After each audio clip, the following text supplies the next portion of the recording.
अस्सलामुअलैकुम 10th class welcome back. हमारा जो चैप्टर 20 है वाटर तकरीबन हाफ से ज़्यादा कवर हो चुका है। ठीक है, अगर हम कंटेंट की बात करें तो यस चैप्टर आधा कवर हो चुका है, लेकिन अगर हम इम्पोर्टेंस की बात करें तो इम्पॉर्टेंट चीज़ें अभी तक रहती हैं। ठीक है, जो कि पर्सनली मुझे लगता है इस चैप्टर में से जो लॉन्ग क्वेश्चन आएगा वो उन टॉपिक्स में से आएगा जो हमने परसों से पढ़ना स्टार्ट करने हैं। मतलब आज का और कल का लेक्चर जो है वो भी उस लेवल का नहीं है लॉन्ग क्वेश्चंस के अकॉर्डिंग, लेकिन जो परसों से लेक्चर स्टार्ट होंगे वो बहुत अहम लॉन्ग क्वेश्चन के लिए टॉपिक्स स्टार्ट होंगे। ठीक है, देखा जाए तो आज का जो टॉपिक है वो भी लॉन्ग क्वेश्चन बन सकता है, लेकिन अगर मैं एज ए एग्जामिनर एक मुश्किल पेपर सेट करना चाहूँ तो मैं आज का टॉपिक टेस्ट नहीं करूँगा, लेकिन स्टिल क्वेश्चन पूछा जा सकता है आज के टॉपिक में से भी। ठीक है, स्टार्ट करते हैं। टॉपिक है 20.6 effect of pollutants present in water. ठीक है, मतलब आपको याद है ना, हमने पढ़ा था कि पानी के अंदर कौन कौन से हार्मफुल सब्सटेंसेस मौजूद होते हैं। Microplastic, nitrates and phosphates and कुछ और भी हमने पढ़े थे, जैसे माइक्रोब्स थे। ठीक है, ये हार्मफुल सब्सटेंसेस पानी में मौजूद होते हैं, हमने उस वक्त पढ़ा था। आज हम पढ़ेंगे कि इन हार्मफुल सब्सटेंसेस के असरात क्या हैं, ये किस किस तरह से हमारी बॉडी को डैमेज कर सकते हैं, क्या क्या किस किस तरह से असरअंदाज हो सकते हैं हमारी बॉडी के ऊपर। ठीक है, सो लेट्स गेट स्टार्टेड। सबसे पहले हमारे पास पोल्यूटेड वाटर के डिसएडवांटेजेस, मतलब अगर हम आलूदा पानी पीते हैं या उसको इस्तेमाल करते हैं तो उसके नुकसानात क्या क्या हो सकते हैं। सही है, so let's get started from here. Water pollutants can disrupt aquatic ecosystems through eutrophication and destruction of habitats. पानी के आलूदकार मतलब वाटर पोल्यूटेंट्स, सबसे पहले तो वो जितने भी पानी के अंदर रहने वाले इकोसिस्टम्स हैं ना, जानदार मिलकर इकोसिस्टम बनाते हैं, वो उसको डिसरप्ट कर सकते हैं। डिसरप्ट का मतलब उनमें खलल पैदा कर सकते हैं। ठीक है, जैसे फॉर एग्जांपल एक मैं कह सकता हूँ कि भाई कुछ जानवर हैं, फॉर एग्जांपल हम कोई भी जानवरों की एग्जांपल ले सकते हैं। फॉर एग्जांपल शेर है।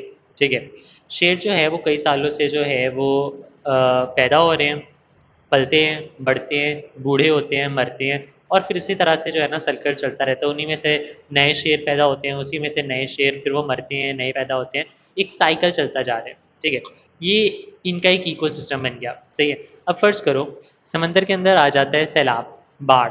ठीक है, अब हो क्या रहा है कि पूरे का पूरा जंगल जो है वो पानी के अंदर डूब गया। जितने भी शेर हैं वो भी पानी के अंदर डूब गए, जितने भी बूढ़े थे, जवान थे, बच्चे थे, सारे के सारे शेर जो है वो पानी के अंदर डूब चुके हैं और उनकी हो चुकी है डेथ। तो मुझे बताओ कि क्या नए शेर पैदा हो सकते हैं उसी एरिया के अंदर? जब कोई शेर है ही नहीं तो नए शेर कहाँ से पैदा होंगे? इसका मतलब है कि इकोसिस्टम जो था ना वो डिसरप्ट हो गया है, उसके अंदर किसी ना किसी तरह का खलल पैदा हो गया है।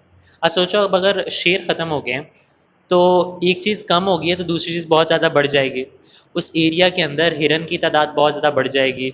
जो हर्बीवोर्स जानवर थे, जो घास फूस खाते थे, उनकी तादाद बढ़ जाएगी, क्योंकि उनको खाने वाले जो गोश्त खाने वाले जानवर थे शेर, वो है ही नहीं।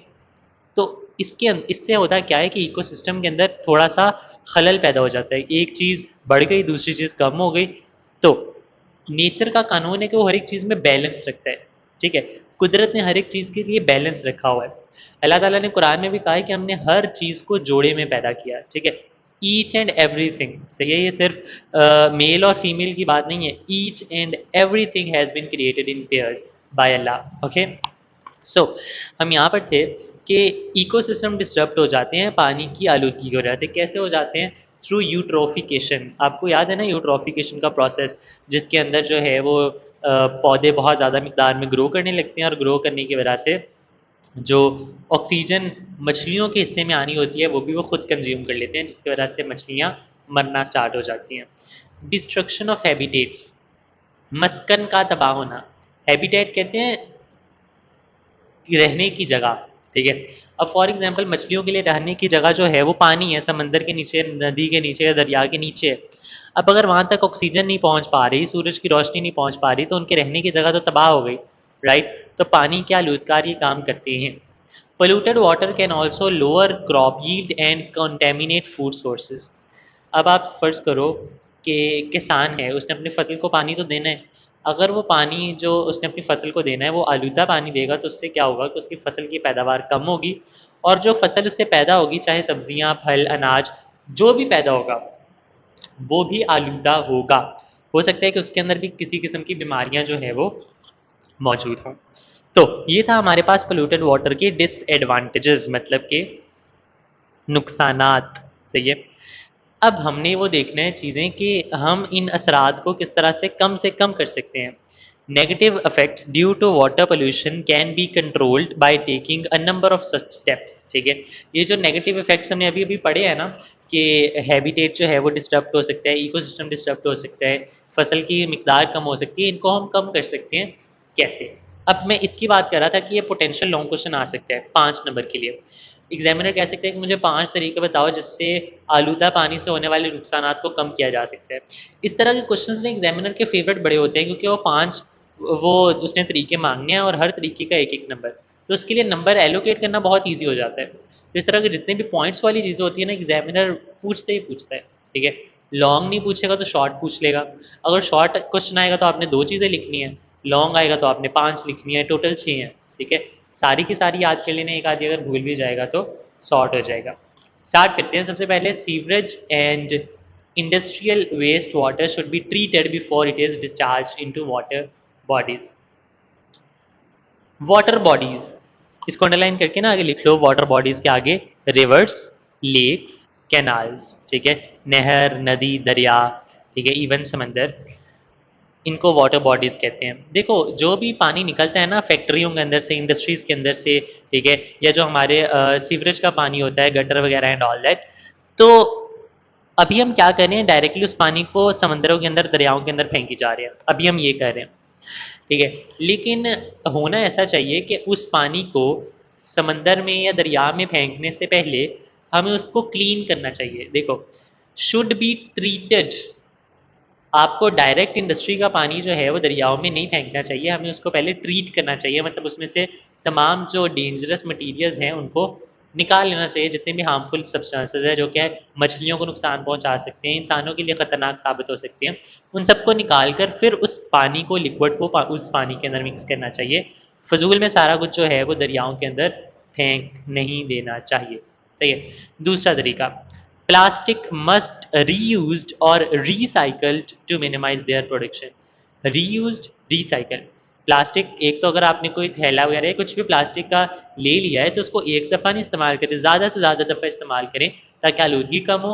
और दूसरा, फॉर एग्जांपल अगर आपने बॉटल खरीदी है, सॉफ्ट वाटर, कोका कोला या कुछ भी, तो आप पानी ले उसको लेने के बाद जो है, बोतल पीने के बाद उसको रीयूज़ कर सकते हैं, उसके अंदर पानी स्टोर कर सकते हैं, किसी भी और चीज़ के लिए उसको इस्तेमाल कर सकते हैं।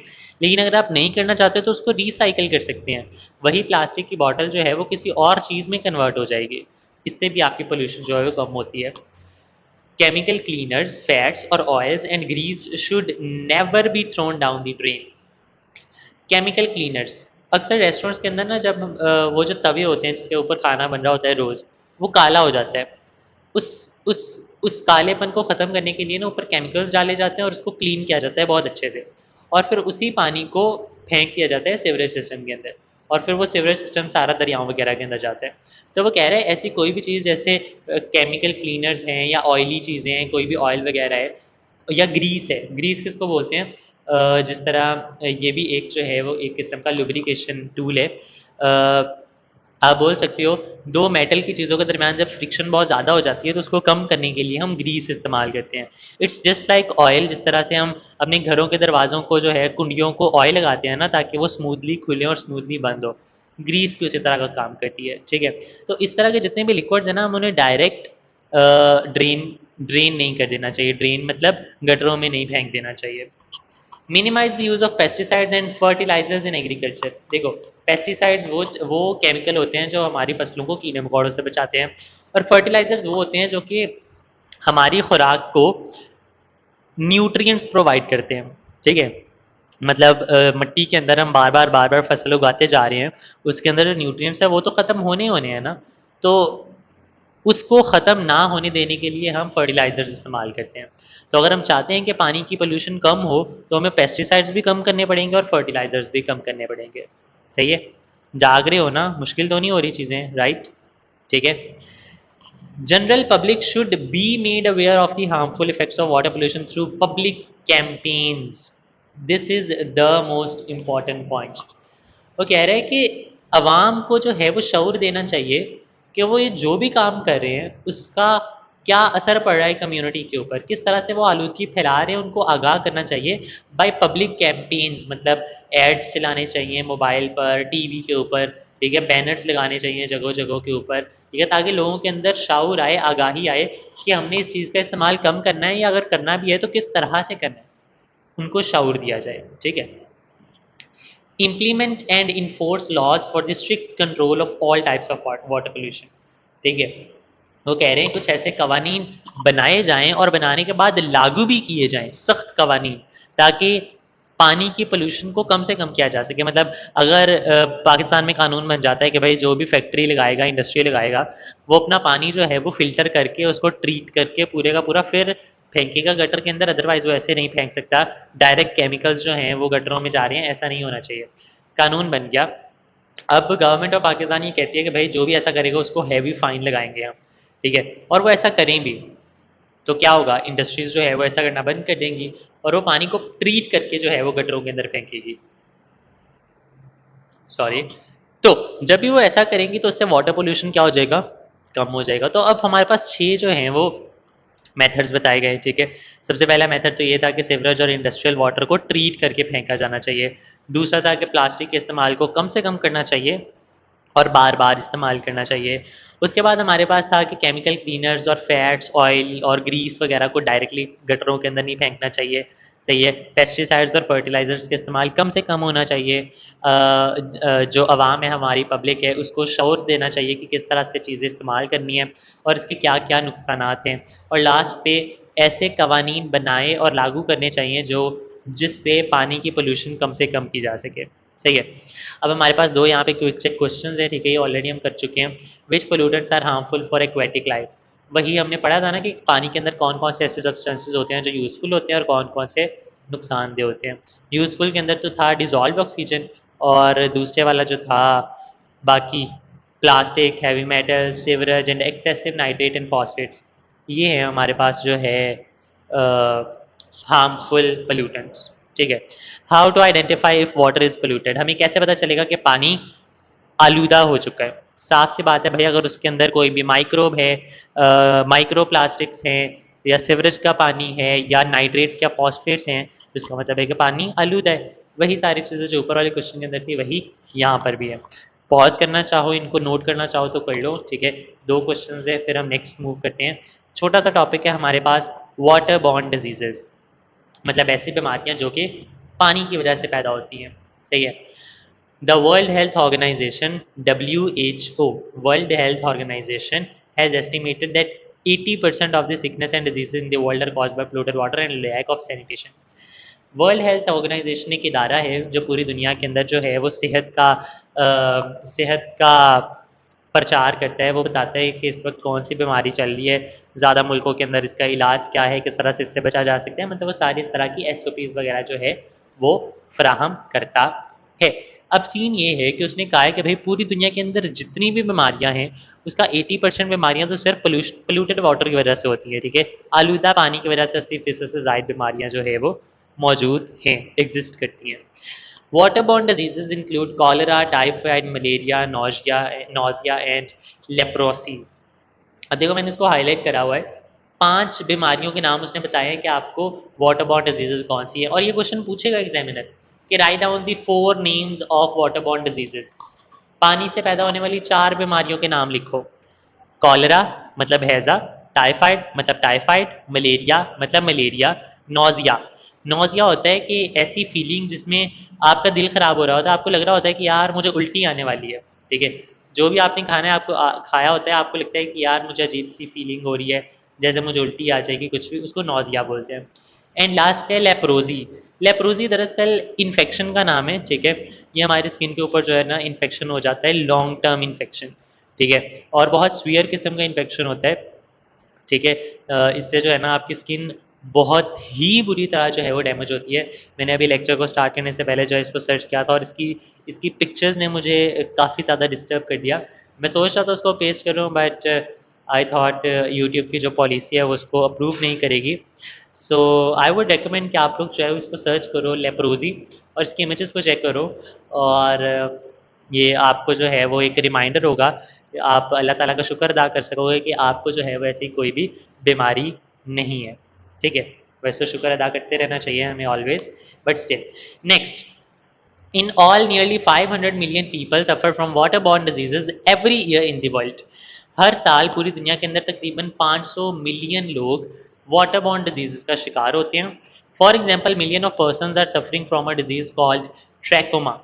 मतलब कि मिलियंस मिलियंस होते हैं 10 लाख, ठीक है, मतलब 10 लाख से भी ज़्यादा लोग जो हैं वो एक बीमारी का शिकार है जिसको हम कहते हैं trachoma. Trachoma causes blindness. Trachoma से क्या होता है, अंधा हो जाता है इंसान, अंधापन। ठीक है, देखो मैंने इसको हाईलाइट किया हुआ है, trachoma causes blindness. This disease is particularly prevalent among babies and children in developing countries. मतलब कि ऐसी ऐसे ममालिक जो कि अभी तरक्की कर रहे हैं, डेवलप हो रहे हैं, उनके अंदर ये बीमारी बहुत कॉमन है, बच्चों के अंदर, छोटे बच्चों के अंदर और टीन एजर्स के अंदर, कि उन बच्चों को जो है वो अंधापन की बीमारी हो रही है। सही है, और उस बीमारी का नाम क्या है, trachoma. The liver diseases, particularly viral hepatitis, is also included by drinking contaminated water. जो जिगर के रिलेटेड बीमारियां हैं वो भी ज़्यादातर इसी वजह से होती हैं कि जब आप आलूदा पानी जो है वो पीते हो। अब वाटर बॉर्न डिजीजेज मतलब ऐसी बीमारियां जो पानी की वजह से होती हैं, उससे बचने के तरीके क्या हैं? सिंपल सिंपल से तरीके हैं भाई, कि आप जो भी पानी पी रहे हो उसको प्रॉपर ट्रीट करके पियो। ट्रीटमेंट क्या कौन कौन से हैं, सेडिमेंटेशन है, फिल्ट्रेशन है, क्लोरीनेशन है, रिमूवल ऑफ ऑर्डर्स है, उसको ट्रीट करके पियो। ठीक है, और फिर उसको बॉयल करके पियो ताकि अगर कुछ ना कुछ रह भी गया है तो वो खत्म हो जाए। सही है। Drink clean water after removing impurities and boiling to kill the germs. Practice hygiene by keeping your body specially hands clean. अपनी बॉडी को जो है ना वो क्लीन रखें, स्पेशली हाथों को। ठीक है, हाइजीन कहते हैं सफाई सुथराई का ख्याल रखना। Ensure proper sanitation facilitations are available. यकीनी बनाएं कि आप जहाँ पर भी पढ़ रहे हो, काम कर रहे हो, वहाँ पे सैनिटेशन फैसिलिटीज़ जो हैं वो प्रॉपर हो। मतलब कि वहाँ पे जो है वो एक सोप अवेलेबल होना चाहिए जिससे आप जो है वो हाथ धो रहे हो, और टावल नहीं होना चाहिए, ऑफ कोर्स नॉट। ठीक है, उसके ऊपर जो है वो जरासीम्स बहुत ज़्यादा अरसे तक जो है वो स्टिक रहते हैं, तो ज़्यादा बेटर है कि आप उसको या तो हवा के अंदर उन हाथों को सिखाओ या फिर एक सेपरेट टिश्यू का इस्तेमाल करो। ठीक है, दैट इज़ ऑल। ठीक है, ये जो हैं ये तरीके हैं वाटर बॉर्न डिजीज़ से बचने के लिए। ये जो दोनों हैं ये शॉर्ट क्वेश्चन के लिए इंतहाई ज़रूरी हैं, दोनों पॉइंट्स। ठीक है, prevention of water borne disease, done है। उसके अलावा यहाँ पर आपसे वाटर बॉर्न डिजीज़ के नाम पूछ सकता है, ट्रैकोमा के बारे में पूछ सकता है, पूछ सकता है कि भाई WHO का फुल फॉर्म बताओ। सही है। उसके अलावा जो है क्या आ जाता है नेक्स्ट, ऑफ कोर्स ये तो बहुत अहम है। ठीक है, लॉन्ग क्वेश्चन शॉर्ट क्वेश्चन दोनों के लिए। तो ये था हमारा आज का टॉपिक 20.6। इसके अंदर हमने देखा कि भाई वाटर पोल्यूटेंट्स के असरात क्या क्या हैं, उनको किस तरह से हम कम कर सकते हैं, पानी से पैदा होने वाली बीमारियां होती कौन कौन सी हैं, उनसे किस तरह से बचा जा सकता है, हमने इसको स्टडी किया। ठीक है, कल का जो लेक्चर होगा हमारा बहुत ही छोटा सा टॉपिक है, वाटर स्कैरसिटी के नाम से। बहुत ही ज़्यादा इंटरेस्टिंग टॉपिक है। ठीक है, टेंशन नहीं लो, उसमें याद करने वाली चीज़ें बहुत कम है, लेकिन एक बहुत ही हॉट टॉपिक है पाकिस्तान के अंदर। ठीक है, और बहुत ही कंसर्निंग टॉपिक है, ऐसा टॉपिक जिसका आप सबको बहुत अच्छे से आइडिया होना चाहिए। सही है, तो मिलते हैं कल की क्लास के अंदर। आप लोग जो है मुझे इसका फीडबैक देना नहीं भूलेगा, कि अगर कोई भी वर्ड मिस हो गया तो आप कमेंट सेक्शन के अंदर पूछ सकते हैं। Thank you so much. इस लेक्चर को जो है आप अपने उन फ्रेंड्स के साथ शेयर कर सकते हो जिन्होंने ये लेक्चर या तो मिस कर दिया है ऑफ कोर्स, या फिर लेक्चर मिस नहीं किया, या तो उनकी तबीयत वगैरह ख़राब थी जिसकी वजह से वो फोकस नहीं कर सके क्लासरूम के अंदर, तो उनके लिए चांस है कि उस लेक्चर को दोबारा से प्रिपेयर कर सकते हैं अच्छे तरीके से। ठीक है, thank you so much. 10 class, मिलते हैं नेक्स्ट लेक्चर के अंदर, अपना ख्याल रखिएगा। अल्लाह हाफ़िज़।